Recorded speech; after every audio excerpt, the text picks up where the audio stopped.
Jazzcast Pros. How fear looked to us as men, as fathers.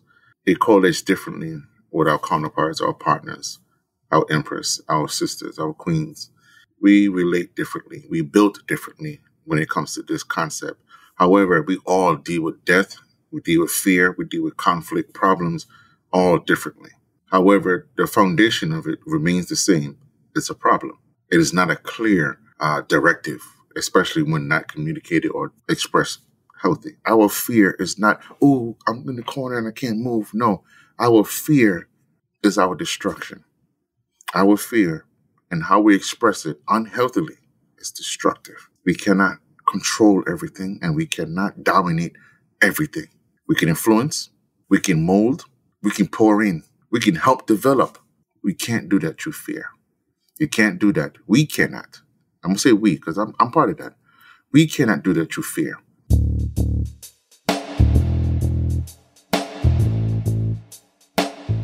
Greetings, good night, good morning, good evening. You could be anywhere, but you're here listening to me. Welcome to Father Torch, the podcast to help you new and renew fathers cope with the anxiety and stress of fatherhood so that you can be the dad you wish you had. I'm your host, Ra, founder of Abimelech Foundation, an artist, a father of 9. My mission is to help you reclaim the power and ease your concerns about being a father in today's social climate. So the episode comes to you through a personal experience that I had not too long ago. It was a loss. It was a senseless loss. And I'm here to talk about the fears and, the ways that most men and most of us deal with that. A lot of us as men, we fear a lot of things. I mean, we know how to mask it. We express things very differently. We tend to internalize like children. However, we express it through anger, through aggression, to sometimes just being yelled a bit. And it's not oftentimes meant to be that way, but that's how it comes out.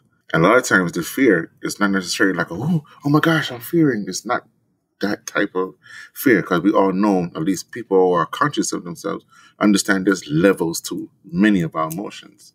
There's layers like onion to that emotion. It could be the same emotion, but we express it differently, or we find it threatening, or we find it confusing. Different levels, different mentalities, different concept. As men, sometimes we tend to try to avert it by trying to conquer it from early.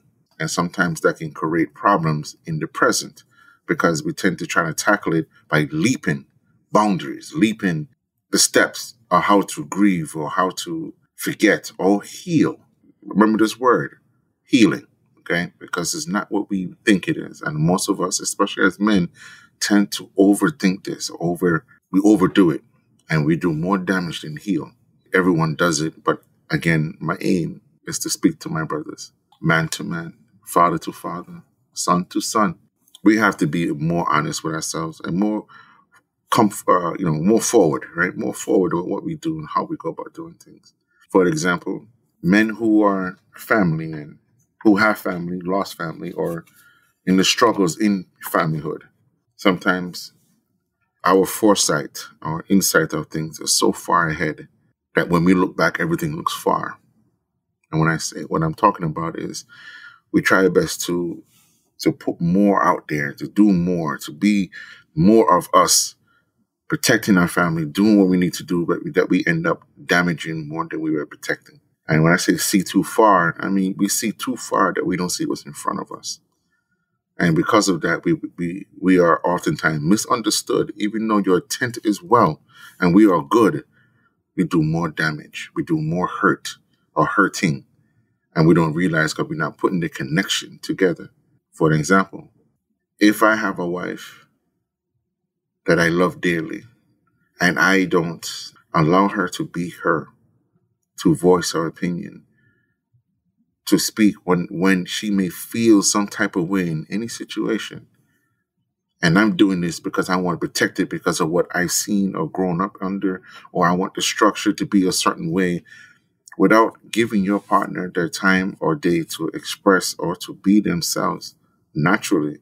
And you always, on it because you're trying to prevent things from happening. You're trying to prevent things from being hurt. You're trying to close the gap, not allowing nothing to happen. You're doing more damage because you're not allowing it to be free and boisterous and as themselves. They have to be on eggshells. They have to be on, more than what they normally would be on a relaxed situation. A lot of times when it comes to relationship for men, I know a lot of times women will say things like, well, my man loves me and I do this because because he loves me and this and that. And the thing is, most of the time, believe it or not, most men, it's not the love that gets us. It's not the love that says, oh, I feel fulfilled. It's the respect. It's the honoring. It's the attentiveness. If all you did is whine and complain, our fear is that you're going to use and hurt and damage. So we express it differently. We express it in a way that is not so much favorable for you, but is damaging to the relationship itself because I'm always on guard, right? I'm always got to be, the man, right? I got to be the guy. And it should not have to be that way because you're on guard all the time. There's no time for you to be gentle. There's no time for you to be affectionate. There's no time for you to let that guard down and to be vulnerable. It's a key word, right? Vulnerable. It's hard enough already to be vulnerable as a man, especially in this society. As a black man, it's hard to be vulnerable. Then to come home and be vulnerable to someone who all they do is jab at you. It can be hard, brothers. I know. And the fear is that although you may love her and although you met under certain circumstances or you kinder situations or loving situations, it becomes this situation only because there's no communication and understanding. I'm not telling my brothers to take abuse, verbal abuse, disrespect, belittling, emasculating. What I'm saying is to have an open mind and understand that being vulnerable is more than simply having a fear or being open to damage. But you have to be vulnerable in order for you to see certain things and certain insights of certain abilities or loving factors. We can't control everything. So when we try to control everything, we tend to cut out the creator, the ancestors, right? We tend to cut out because we're trying to prevent things from happening. But the truth is, as men, we built walls and we built them so high that even us can't see over it. We built them so much and we built them so strong at times that it blocks even our development. And our development is the key to us being who we are. To be that power, that royal, and that kinghood that you are, that you possess. That loving and nurturing man, strong, powerful, sometimes sensitive, of a man. Because we didn't allow ourselves to heal from our scars and trauma, to heal from our rite of passage into manhood, much less into fatherhood. There's no transition. So we tend to put up these walls and we don't take them down. Sometimes we leave them up and we alienate even the ones we love dear. My fathers understand fear. Fear feeds in and footing right into the place of perception and assumption, anger, depression, even suicide.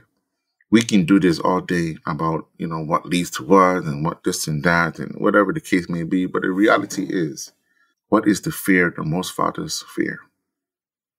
Most fathers fear unable to provide, to have their family break apart, the anxiety of separation. My kid's here and you over there and someone else doing this here and I'm not able to reach, protect, or love. The fear that I'm not given enough. The fear that I got to be on the grind or I am categorized or ostracized as being less or weak than. The fear of others questioning my fathering. Is it good? Is it strong enough? Is it well? Is it what it should be? It doesn't matter what we do and how we do it. We cannot control or dictate everything. We have children. We all have children. We wouldn't be fathers. We wouldn't be fathers if we didn't have children. We all are fathers who have children. Lord, behold, we instill such greatness in them. We instill power, strength. We give them the sense of the game. We give them, truth. And no matter what you give them, they cannot give them a mind. We cannot control every little things they do. If they start to put on eyelashes, if they start to put on makeup, if the son starts to wear shorter clothes and more baggier clothes or even slimmer clothes, if we start being more attractive to whoever, we can't control these things because these are part of development, biological, in nature, development that we cannot control. All we can do is mold and guide. But when we let our fears become unbalanced, our love becomes, it seems less, but it's there, but it's just unbalanced. So we become aggressive, moody. Every little thing is an issue. You fart too loud, you burp too loud. And I get it. It's our duty, it's embedded in us to protect our loved ones. But we live in a world that no matter what you do and how you do it, you are 1 against 1,000. You are 1 against 1,000. And although you may hold the majority, the 51%, the other 49 will always try their best daily to trick, manipulate, you name it. However, don't allow your fears to overcome you, consume you with such rage and frustration that you feel that you need to control every little thing to get everything in order. If you are always at a tension, always at a grip, and always holding on with a kung fu grip, you lose them. They become resentful of you because you're not just simply protecting, you are stifling the growth. Now, again, I don't want you to misunderstand what I'm telling you. Stifling the growth with a kung fu grip cannot work. However, instilling self-worth, developing along with them qualities, abilities, talent within them works. If you pour in love with them and still stay firm and let them know that you're there, it works. But if all I can do is hold on to you and squeeze you and tell you can't go anywhere because I'm protecting you, you are hurting them, brother. You are stifling them. And this is just from the father to child. And when it comes to father or men to woman, we may feel because we are considered head that what we say goes and as we say must go. Understand, you can do anything you want, but not as long as you want. Not as long as you want. And I want you to understand this in the purest form. If you cannot appreciate trust, if you cannot communicate effectively with love and understanding and with reciprocity, just and reciprocity, you will end up losing them and regretting how you went about doing things. I'm not telling you to change your ways. I'm not telling you to change who you are or to be something else. All I'm saying to you, the factor is that love and fear is true motivation. It's the only reasons why we do anything. It's the only reason why we do anything. How we think of ourselves, what we do, how we think of other people, how we view their view of us. It will dictate how high our wall is, how thick the wall is, what color it be, right? And then we depict it not to reflect them, We would depict it at us. We build the wall to protect us or to block us from others. We have to be better and mindful of what we are doing. This is where I mentioned before about what we got to destroy versus what we got to build. Sometimes in life, especially as men, when we go through a rite of passage, this is why we destroy certain things and rebuild other things. We protect you as a child, cannot protect you as a man. I said this before. What I'm saying in all due respect is we as men must connect to our ancestors, to the Most High. We must connect with the fact that our fear is not, oh, I'm in the corner and I can't move. No, our fear is our destruction. Our fear and how we express it unhealthily is destructive. We cannot control everything and we cannot dominate everything. We can influence, we can mold, we can pour in, we can help develop, we can build skills. But we can't make you use it, we can't make you like it, and we can't make you do it. None of that we can do. Not without hurting them, forcing upon them another level of pain and resentment. Hey, if you're enjoying this episode, check out the Healthy Illness Podcast with me, Kelly Marie, as we build healthy relationships while living with mental health conditions. I'm diagnosed and live with borderline personality disorder, major depression, and generalized anxiety. And despite those diagnoses, I've been able to live a full life. I have healthy relationships, a great career, and my mission is to help you do the same. So join me for Healthy Illness Podcast. New episodes every Monday on the Jazzcast Pros Network, found on the podcast player you're listening to right now. Be the light. For us fathers who have girls, I myself, it is a beautiful and painful, I'm telling you, beautiful and painful reality. Because although they are beautiful, they are dangerous. Because you're dealing with things and factors that, again, that's beyond our understanding. Because I know about you. I know I can't teach my daughters how to be a woman, but I can teach them and instill in them what men, like boys, men find qualifying and quality in a beautiful, strong Black woman. But I can't teach her to be a man. She can go find someone who's similar or likeness of me, but it won't be me, especially if I don't pour into her. This is what it feels like when someone treats you nice and someone finds you beautiful. To my sons, I cannot invade to them about what is love to me compared to what they see love as. So I have to teach them and prepare them for the transition, the rite of passage into manhood as well as fatherhood, even though they're not there yet. Prepare them in their heart, in their mind, in their spirit, in their emotion. Prepare them so they know how to treat, how to advocate, how to protect, and stay healthy in their relationship. This has nothing to do with perfection. This has nothing to do with they're going to have a, house on the hill and every day is the sunshine. No. Protect, love, advocate. All of this is part of the deal. All of this is something that we must protect, we must help develop. We can't do that through fear. You can't do that. We cannot. Lord knows I've been there. Lord knows I've been through that stage where I thought I was protecting him. I was hurting. I seen certain things and it gave me flashbacks or, I remember, when I was younger or how I was and I reacted based off assumption and perception, right? We have to understand this. Not everything that looks like gold is gold. And doesn't mean everything that smells like shit is really shit. Perception have a way of triggering certain fears, especially in us men, because it's embedded for us to say, we got to protect you from men like us and boys like us. I'm going to say boys, not men, boys like us. But if I instill in them love and protection with reason and balancing, healthy, we can't go wrong. We can't go wrong. But if all I do is bash, hold, cuss, scream, yell, fuss about everything and anything, and I mean, again, you are right to have this fear feeling because we know what is out there.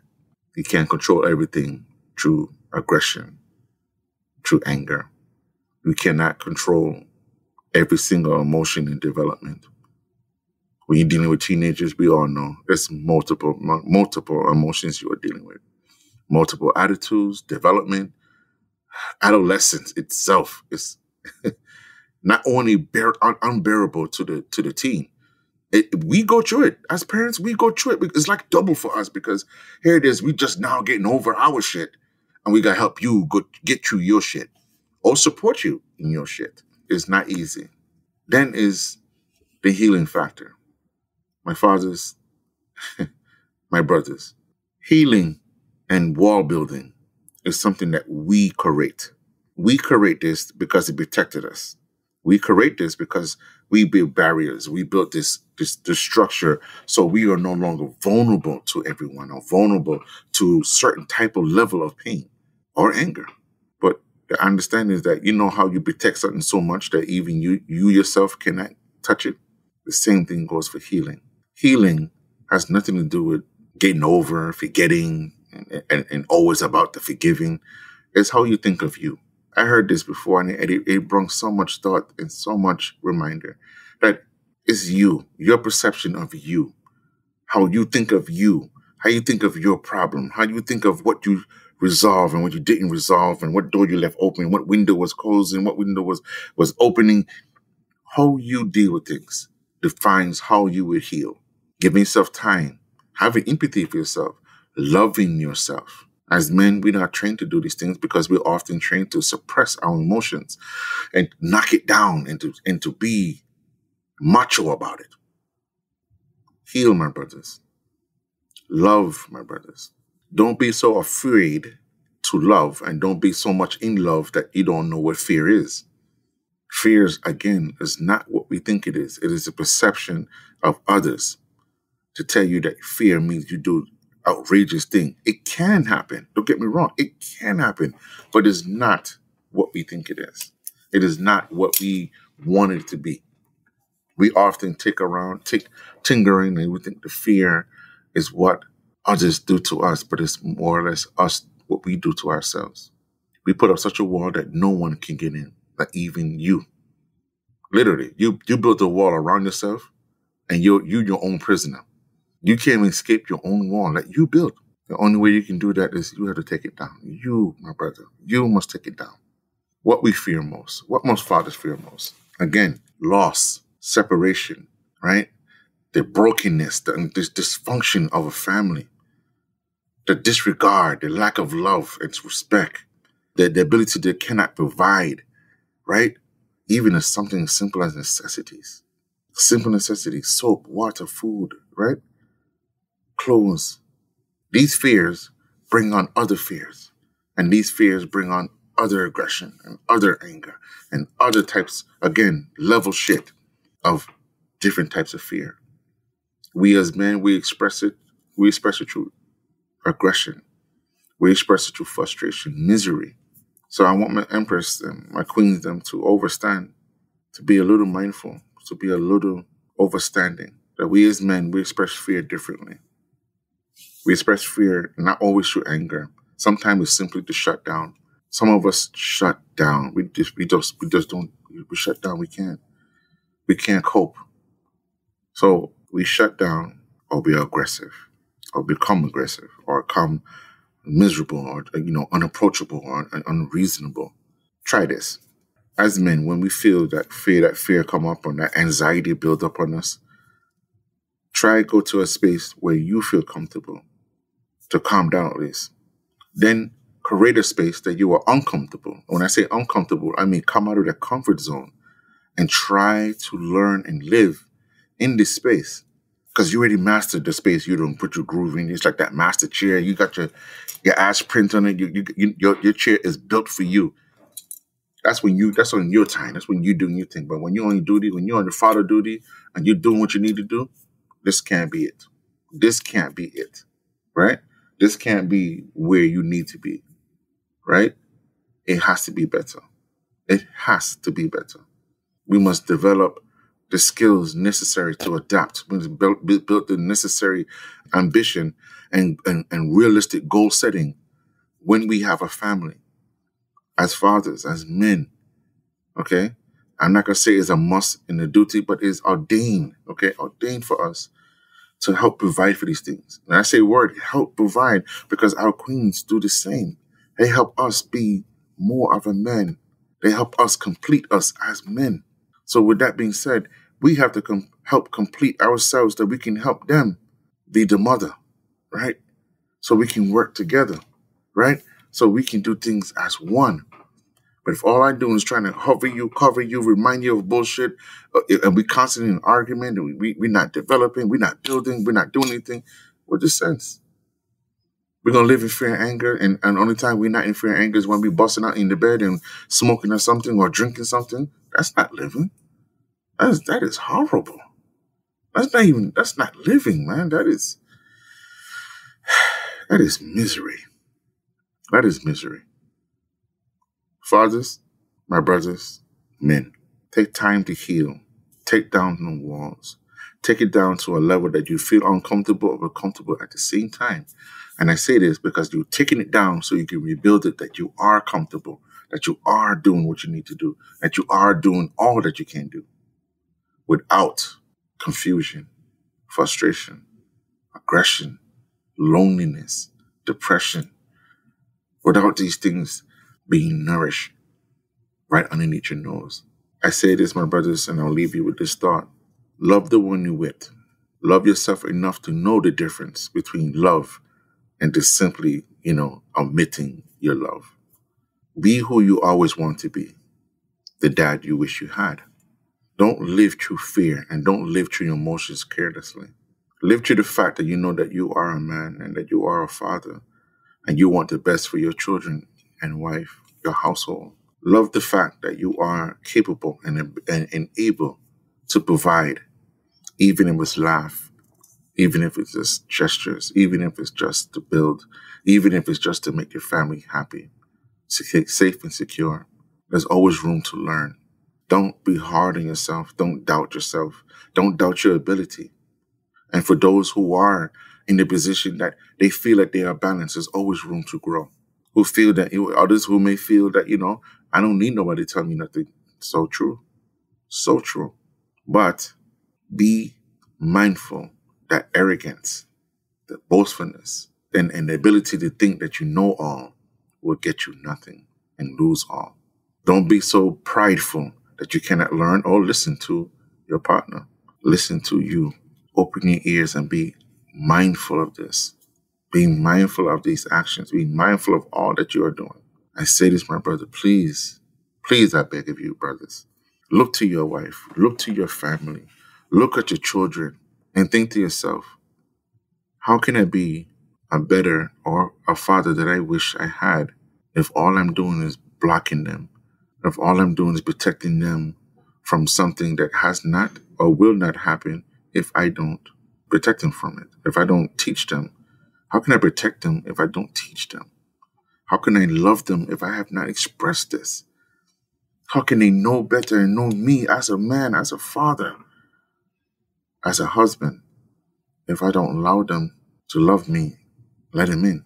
I can't crack the door and say, squeeze your big ass body through it. I have to open up and say, come in. And I have to do it openly, willingly, without judgment, without the noose, right? We have to do this in love. We do this without judgment, without personal biases. Does this mean you're going to have a perfect relationship? No. Does this mean you're not going to have an argument? No. But it will eliminate the jealousy, the fear of empty or abandonment. It would eliminate the personal biases that you may have of whoever you're dealing with. You will know that they are not their parents and they are not their friends. They are not who they came from or the family they were born into. They will be who you love in them. That's my takeaway. That is my whole legit of it. Don't live through fear. It is a wicked deception. And it's perception and assumption that will get you alone and damage. My brothers, have a blessed morning, have a blessed night, have a blessed evening. Check me out on fathertorch.com. Subscribe. Listen to me for our Sunday. And again, make this your reality. Not to live in fear, but live in love. To live to heal. And trust in your protection. Your ability to teach, love, and protect without judgment. I'm your host, Ra, Dry Rastafari.